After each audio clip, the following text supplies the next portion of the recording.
Dans le sud du Mexique, un vent de révolte souffle sur l'état de Guerrero. Chilpancingo, la capitale, est en ébullition après le massacre de 43 étudiants en septembre dernier. Le crime de trop dans cette région. La police tente de contenir la colère de tout un peuple. Mais depuis 4 mois, l'autorité a disparu et l'indignation éclate au grand jour. Nous sommes le changement de ce pays. On va donner un nouveau cap à notre Mexique chéri. Ne te laisse plus faire. Ou demain, on viendra tuer ton père, ta mère ou ton frère. Si on ne fait rien, nous, les Mexicains, ce gouvernement nous tuera tous, un par un.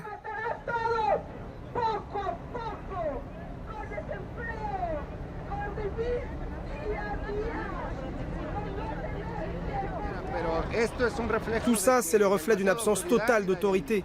L'état de Guerrero est devenu incontrôlable. Et le massacre d'Iguala, c'est le crime de trop. Comme il n'y a aucune justice, tous les crimes du passé sont en train de ressurgir. Avant, les politiques calmaient le jeu avec des mots, toujours des mots. Mais ça ne marche plus. L'affaire des étudiants disparus bouleverse tout un peuple. Le Mexique a plongé dans une crise morale et politique sans précédent. Matanza en Guerrero. Asesinan a jóvenes estudiantes. 22 policías están arrestados. Algunos terminaron muertos, otros desaparecidos. Las familias de decenas de estudiantes mexicanos rezan porque aparezcan con vida. Ya no cabe ni un muerto más. Se colapsa el sistema forense en México. Están hartos de la violencia desenfrenada en México. Toman las calles, queman oficinas, destruyen patrullas. Exigen que la impunidad se detenga.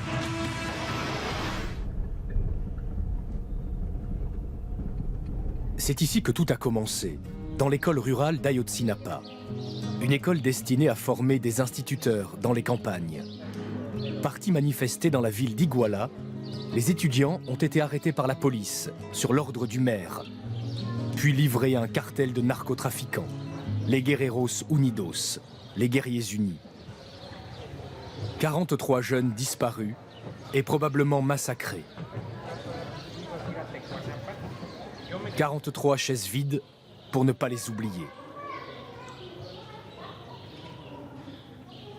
Uriel était avec eux, et ce jour-là, il a perdu tous ses amis. C'était mon ami, Julio César López Patolcin. Il avait 25 ans. Et lui, c'était Eliano Alén Gaspar de la Cruz. Il avait 23 ans.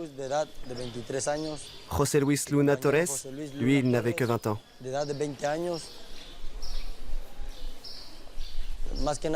Pour moi, c'est un crime contre l'humanité. C'est du terrorisme d'État. La dernière fois que j'ai vu mes amis, c'était dans cet autobus. On n'imaginait pas que ça puisse nous arriver. On n'a pas eu le temps de se dire au revoir.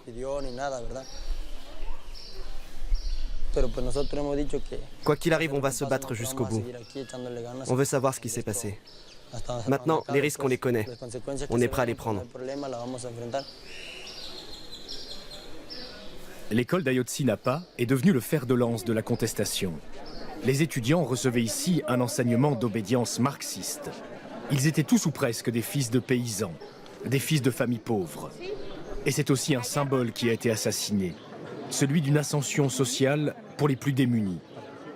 Dans la cour de l'école, des parents hagards qui ne veulent toujours pas croire à la mort de leur enfant. Ils les appellent encore les disparus et non pas les morts. Nos enfants voulaient s'en sortir et pas travailler des heures sous le soleil comme nous, leurs parents. C'était pas des violeurs, des ravisseurs ou des assassins. C'était des jeunes qui allaient de l'avant, qui étudiaient et qui voulaient faire quelque chose de leur vie. On ne peut pas en rester là. On veut savoir ce qui est arrivé à nos enfants. La justice de ce pays doit retrouver les coupables. L'État laisse faire ce genre de massacre. Ça crée un climat de peur. C'est idéal pour faire taire la population, pour empêcher que les gens se mobilisent. Mais maintenant, on n'a plus peur. On a la rage et on est prêt à affronter qui que ce soit. Les familles des victimes disent qu'elles ont tout perdu dans ce massacre, même la peur. Todo comienza en un sueño por quererse superar. Madre, ya me voy de casa, me voy para la ciudad. Madre, ya me voy de casa, mamá, tengo ganas de estudiar. Pour l'heure, seul un étudiant a été retrouvé, son corps brûlé dans une décharge publique. Il s'appelait Alexander Mora et venait de ce petit village, El Pericón, niché au cœur des montagnes.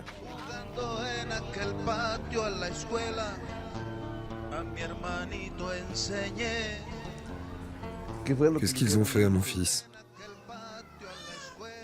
Pourquoi ils l'ont tué? C'était pas un délinquant. Son seul crime, c'était d'étudier. Ils sont tous corrompus, du président de la République au gouverneur.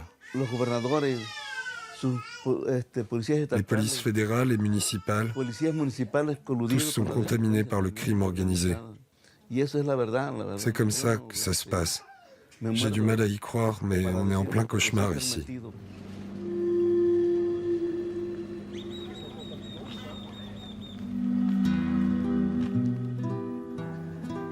Pour supporter tout ça, je dois savoir ce qu'ils lui ont fait. Est-ce qu'ils l'ont tué rapidement? Est-ce qu'ensuite ils l'ont brûlé? Ou est-ce qu'ils l'ont brûlé vivant? C'est de ne rien savoir qui me donne cette rage. Avec les autres parents des victimes, on va se battre pour que justice soit faite.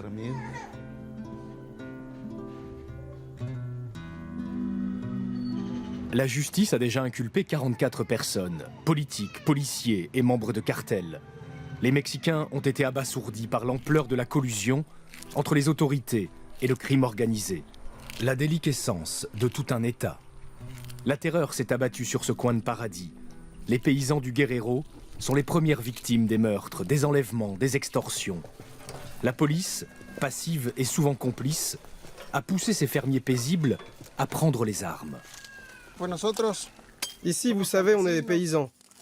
On passe nos journées dans les champs. On vit de cette plante, la roselle, et aussi du maïs. Et il y a 2 ans environ, face à toute cette violence et toute cette insécurité, dans les petits villages, les paysans, les familles, on s'est tous armés avec des machettes, des fusils et du courage.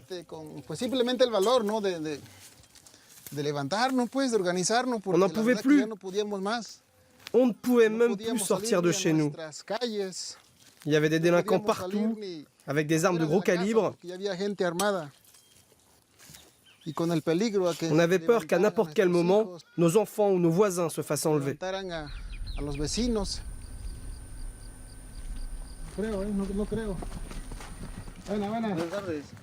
Rapidement, des groupes d'autodéfense ont pris les choses en main.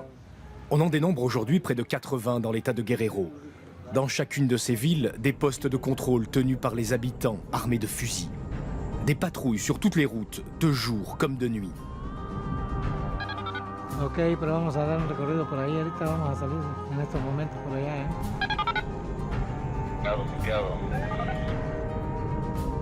Ces polices communautaires ont littéralement chassé les forces de l'ordre.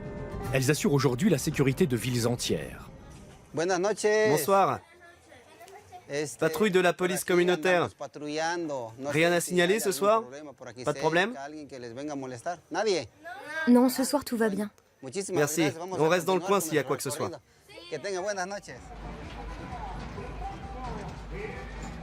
Ici, à Ayutla, la police communautaire compte environ 1250 membres. On patrouille dans tous les quartiers de la ville.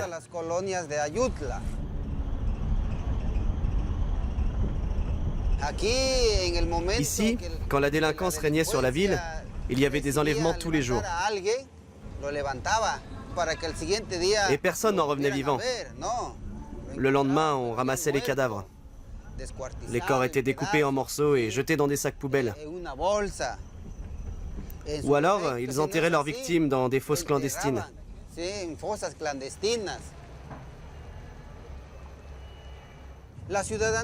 Les gens allaient se plaindre à la police municipale ou à la police fédérale, parfois même à l'armée. Mais personne ne bougeait. Au début de notre mouvement, on avait tous peur. Le crime organisé ne nous laissait que deux options. Se taire ou mourir. Mais maintenant c'est fini. La peur a quitté la ville. Domingo et ses hommes passeront 3 ans au service de leur ville, avant d'être remplacés par d'autres citoyens en armes.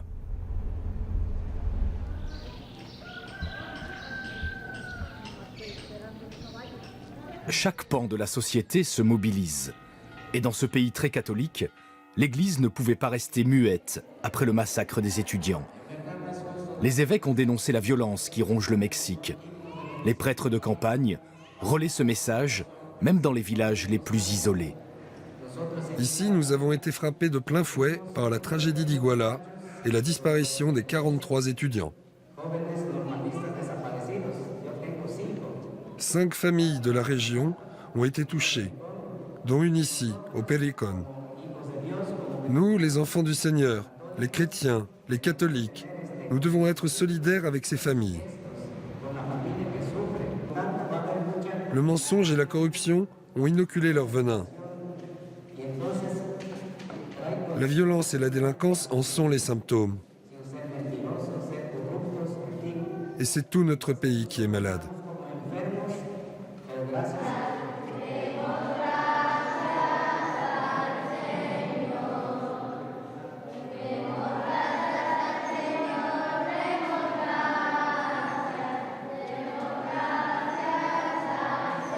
En sortant de la messe, les fidèles reprennent les armes et rejoignent les barrages érigés à chaque carrefour. Tous les véhicules sont minutieusement fouillés.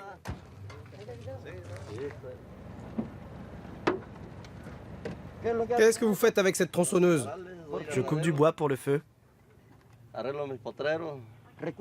Ça, c'est le genre d'outil que les criminels utilisent pour découper leurs victimes. C'est avec ça qu'ils vous coupent les membres pour mieux faire disparaître les corps. Et ici, nous, on est devenus très méfiants. Vous savez, on fait attention à tout. Oui, je comprends. Fouillez le reste de la voiture, s'il vous plaît. La police communautaire obtient des résultats stupéfiants. Et par endroits, le crime organisé a totalement disparu. Un succès qui fait de l'ombre à l'autorité de l'État. Nous n'avons plus confiance dans le gouvernement mexicain. Ils ne nous protègent pas. Au contraire, ils veulent nous enlever nos armes, parce que nous, on est propres. Le gouvernement mexicain cherche à contrer l'essor des polices communautaires. Les criminels arrêtés par les groupes d'autodéfense sont souvent remis en liberté par la justice, faute de preuves officielles. Il n'y a pas de cadre légal à leur inculpation, se justifie l'État. Les habitants ont donc décidé de court-circuiter les tribunaux, en créant leur propre système judiciaire. Des jugements populaires, comme celui qui se tient aujourd'hui. Les suspects arrêtés par la police communautaire sont parqués dans cette prison de fortune. Qu'ils aient commis un homicide ou juste un vol, ils seront jugés et peut-être condamnés à de simples travaux communautaires. Un système basé sur une justice indigène d'un autre âge. Nos ancêtres ne connaissaient pas grand-chose à la justice. Mais ils étaient justes. Ils imposaient l'ordre et le respect. C'est ce que nous essayons de rétablir. Mais vous êtes des juges ? En quelque sorte. Mais on ne peut pas prononcer de lourdes peines.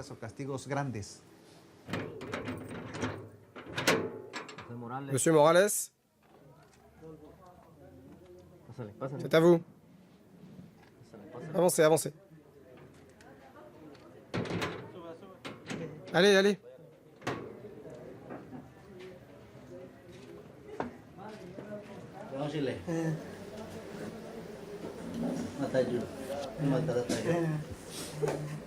José Morales Mauricio, vous êtes accusé d'homicide. Une plainte a en effet été déposée contre vous pour le meurtre de votre femme.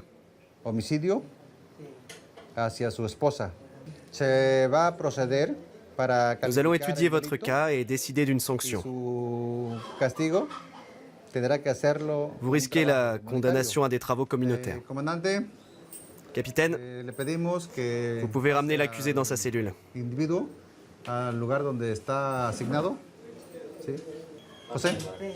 pouvez vous lever.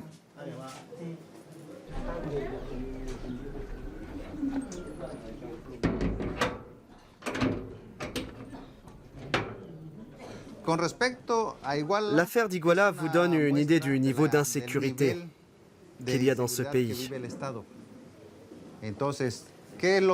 La solution, c'est que le peuple s'organise pour défendre ses droits, pour se protéger. Retour à la capitale de l'État, Chilpancingo. Les familles des disparus envahissent une fois de plus les rues. Ces manifestations sont les plus importantes qu'ait connu le pays depuis un demi-siècle. Elles font vaciller un pouvoir et un président qui avait tout misé sur le boom économique au détriment de la sécurité. Nous continuerons à marcher jusqu'à ce qu'on trouve ces 43 étudiants disparus. Pour nous, ils sont toujours en vie et nous les retrouverons. Même s'il faut parcourir le monde entier. Sur ces graffitis, toujours le même slogan. Nous avons besoin de respect plus que de pain.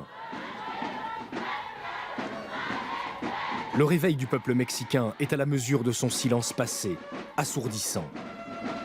Car la faillite de l'État n'est pas nouvelle. Tout le monde savait et tout le monde s'est tu. Tout le monde savait qu'ici il y avait des extorsions, des enlèvements, des assassinats. Ça fait 7 ans qu'on est dans cette spirale de la violence. Et tout ça, c'est dû aux cartels qui se disputent les zones de production, de transport et de vente de drogue. Et d'une certaine façon, la société mexicaine a été complice de tout cela, parce qu'elle a choisi de se taire.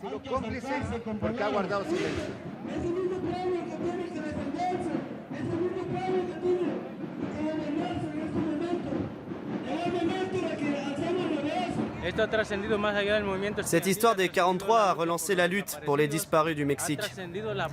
Cette histoire a même bouleversé la politique ici. Beaucoup de gens ont rejoint notre combat. C'est un problème qui nous concerne tous, qu'on soit professeurs, étudiants, paysans, femmes de ménage, dirigeants. Le problème des disparitions forcées au Mexique, de l'insécurité, ça nous concerne tous.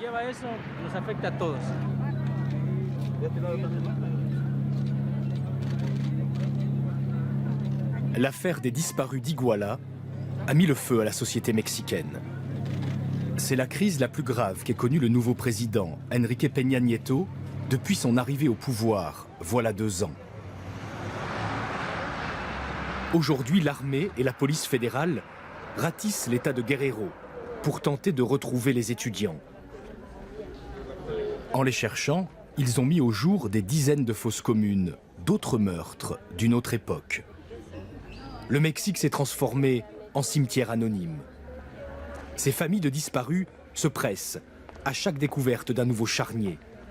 Certaines attendent depuis 3 ou 4 ans un signe d'un proche disparu, avec l'espoir de faire enfin leur deuil. Vous avez apporté des preuves pour nous aider à identifier vos proches disparus? Oui, on m'a donné ces documents. Je n'ai que ça, je crois que c'est une preuve ADN.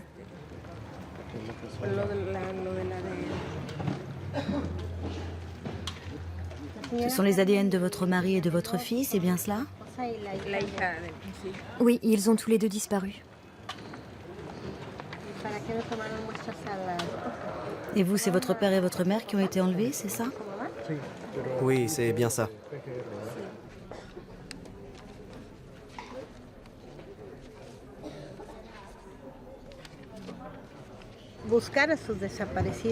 La recherche de leurs proches disparus est devenue leur unique raison de vivre.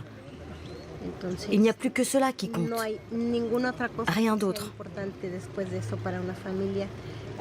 Vous pouvez passer toute une vie à chercher un fils, un frère, un mari, un père. «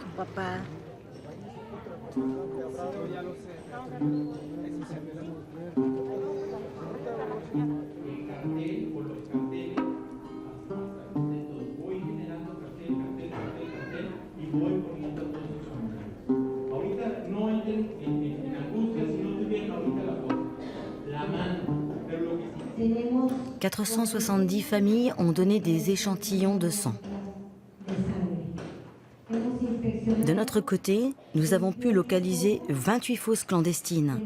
Et dans 12 d'entre elles, nous avons exhumé plusieurs corps. Vous avez demandé à connaître les résultats des recherches. Et notamment les photos ou les objets retrouvés.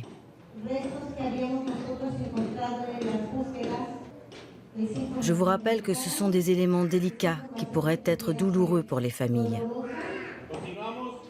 Et les familles de disparus accusent. Pour elles, l'État ne fait rien pour trouver leurs proches, ou tout du moins leurs corps.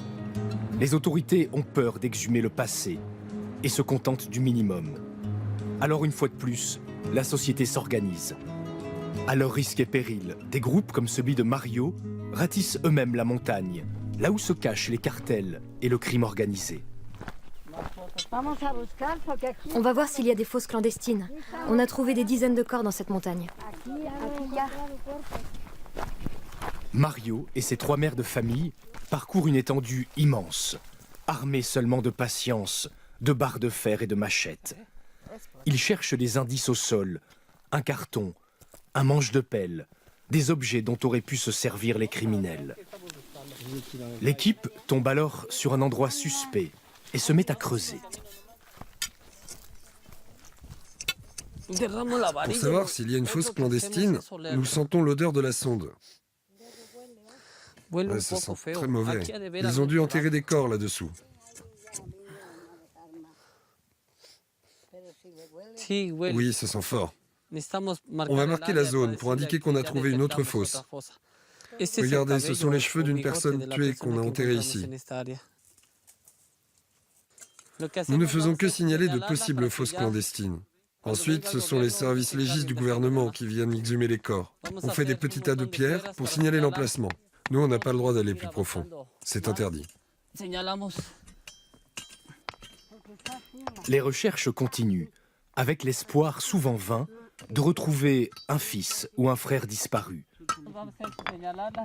On s'arrête pour reprendre son souffle et on continue de creuser la terre avec ses ongles jusqu'à ce que l'émotion emporte tout. Le monde doit savoir toute la douleur qu'il y a ici. Tout le monde ici connaît quelqu'un qui a disparu. Je ne comprends pas pourquoi le gouvernement nous fait autant de mal. Les policiers sont venus enlever mon fils dans ma propre maison. Ils ont voulu me jeter par la fenêtre, mais je me suis accrochée. Ils ont demandé à mon fils de descendre. Ils étaient armés, pas nous. Je leur ai crié « Venez me tuer, moi. Je suis vieille. Mais mon fils !»